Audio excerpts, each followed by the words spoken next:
Our topic for today is past perfect tense. Normally, when we want to express actions or states of being, we use words called verbs. The tense of the verb, generally speaking, tells us when in time an action or state happens.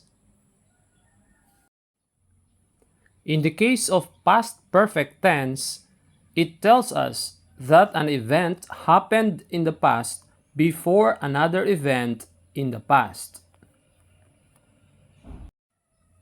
Example: Jack had left the house by the time Rose arrived.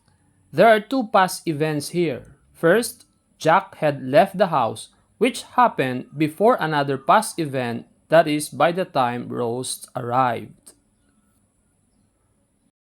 Now, if we break down the name of this verb tense, it tells us how to use it. Past because the verb tense refers to an action or state that occurred before now. Perfect because the verb tense refers to a completed action or state of being.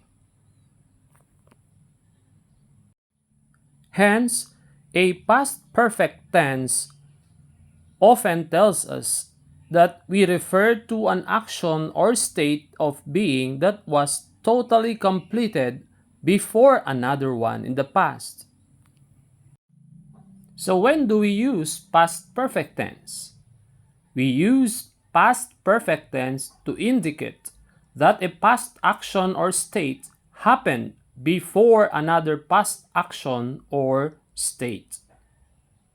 So at least there are two past actions or state.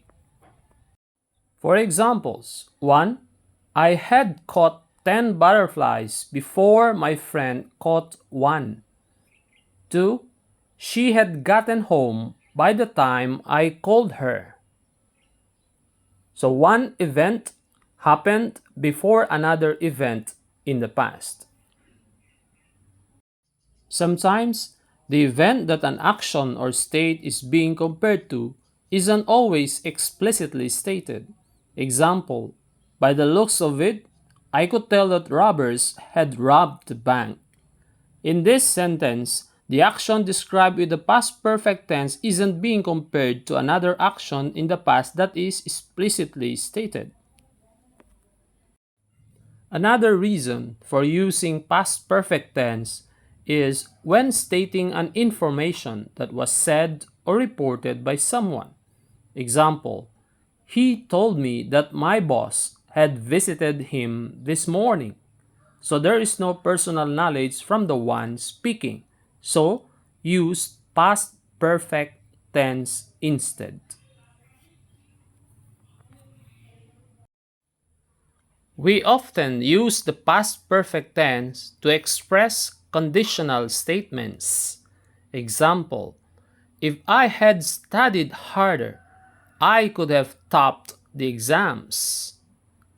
So whenever you state something conditional, use past perfect tense. Now, how to form past perfect tense?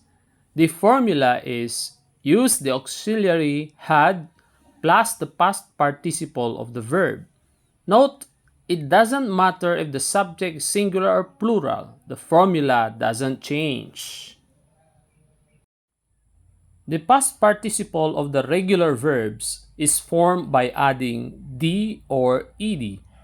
Examples: baked, watched, dressed, cared, loved.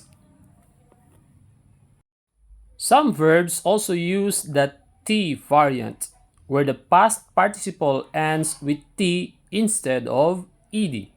Examples: lipped, burnt, learnt. However, there are many irregular verbs whose past participles do not follow these rules. Examples: be, been, eat, eaten, wake, woken, catch, caught, do, done, think, thought. So these are irregular verbs that do not end with D or ED. To know more, let us have these sentences using past perfect tense with regular and irregular verbs. 1. Jake had just eaten his meal when the rain began to fall. 2. The police had arrested the suspect when the chief arrived. 3. I had kept silent ever since the boss reprimanded me. 4. If she had performed well last semester, she would have been promoted. Now, how to make past perfect negative? Use the word had plus the negative adverb not and the past participle of the verb. Examples of past perfect negative. 1. I had not seen my best friend since graduation. 2. He had not completed this project when the evaluation took place. 3. We had not been able to sleep after we won the game. 4. They had not eaten for days until the flood subsided.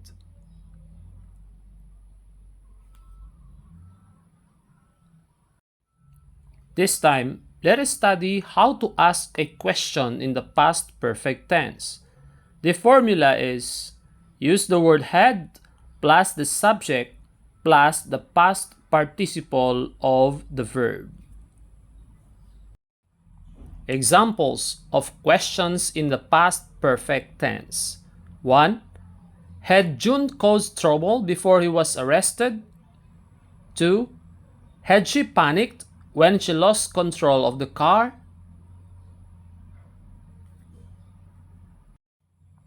3. Had he been faithful to his wife while she was away? 4. Had they burnt the barn when the owner arrived? So these are examples of questions in the past perfect tense. Now, how about questions in the past perfect negative? The formula is use had plus the subject plus the negative adverb not and the past participle of the verb. Note, hadn't can be used for simplicity and informality. Examples: hadn't he been good to you? 2. Hadn't we traveled to Paris before our wedding? 3. Hadn't the manager been fired due to anomalous transactions? 4. Hadn't she studied hard? So these are examples of questions in the negative using past perfect tense. Now let us check your understanding. First, for positive past perfect sentences. Number 1. I blanked tirelessly until I blanked the car of my dream. The correct answer is I had worked tirelessly until I bought the car of my dream. How about number 2? He blanked the police to rescue the victims when I blanked at the place of incident. The correct answer is he had called the police to rescue the victims when I arrived at the place of incident. Now kindly do number 3. When the rain blanked, she blanked home from work. And the answer is when the rain stopped, she had gotten home from work. Now let's go to negative past perfect sentences. 1. We blanked anything bad when they blanked us. Kindly do this. The correct answer is we hadn't said anything bad when they attacked us. Number 2. I blanked for witnesses, but my neighbors blanked anyone. The correct answer is I looked for witnesses, but my neighbors hadn't seen anyone. Number 3. The culprits blanked their lessons yet despite earlier conviction. The correct answer: the culprits hadn't learned their lessons yet despite earlier conviction. Now let's go to past perfect interrogative. 1. When blank, they blank.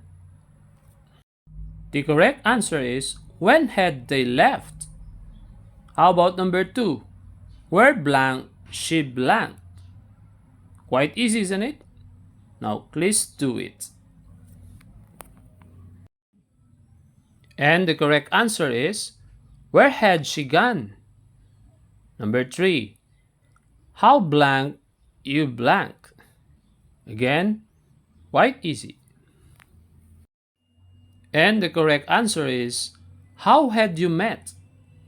Now let's go to negative interrogative in their past perfect tenses. 1. Blank he blank already. The correct answer is, hadn't he decided already? 2. Blank she blank the tragedy. Now kindly do this. Quite easy, isn't it? And the answer, hadn't she forgotten the tragedy? Number 3. Blank we blank at a compromise. And the answer is, hadn't we arrived at a compromise? Now we can also use past perfect with the word just. Number 1. The test blanked when the gunshots were blank. The answer is, the test had just begun when the gunshots were heard. 2. The airplane blanked when I blanked at the airport. The answer is, the airplane had just taken off when I arrived at the airport. Number 3. The jury blanked the accused when his mother blanked the courtroom. And the correct answer is, the jury had just acquitted the accused when his mother reached the courtroom. Now how about number 4? He blanked his phone along the road when a car blanked him. The correct answer is, he had just found his phone along the road when a car bumped him. That's all for now, guys. Thank you for listening. Thank you for watching. I hope I added something to your repertoire of knowledge. Thank you and goodbye.